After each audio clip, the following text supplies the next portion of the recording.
حرام کمائی سے بچنے کی تلقین۔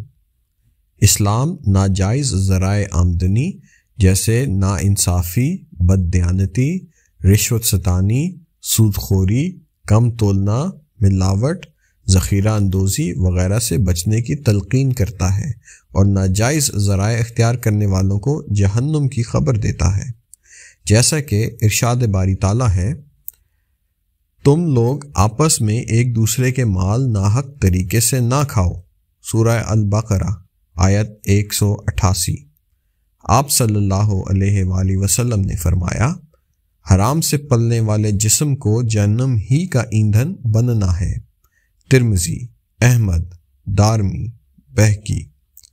حرام کھانے پینے اور حرام پہننے والوں کی دعا قبول نہیں ہوتی۔ مسلم 2346۔ جس نے ملاوٹ کی وہ ہم میں سے نہیں۔ ترمذی 1315۔ چیزوں میں ملاوٹ کرنا، دھوکہ و فریب دینا معاشرے میں بہت بڑی معاشرتی برائی بن چکا ہے۔ ملاوٹ کرنا، چور بازاری کرنا، ذخیرہ اندوزی کرنا، ناجائز منافع خوری مسلمان کا شیوا نہیں۔ ملاوٹ کرنے والا شخص دوہرے جرم کا ارتکاب کرتا ہے۔ ایک تو وہ ملاوٹ کے گھناؤنے کاروبار کے ذریعے اپنی کمائی کو حرام کر لیتا ہے، اور دوسرا وہ لوگوں کی صحت اور زندگی کے ساتھ کھیلتا ہے۔ مثلاً کھانے پینے کی چیزوں میں ملاوٹ، اصلی ادویات کے بجائے نقلی ادویات فروخت کرنا وغیرہ۔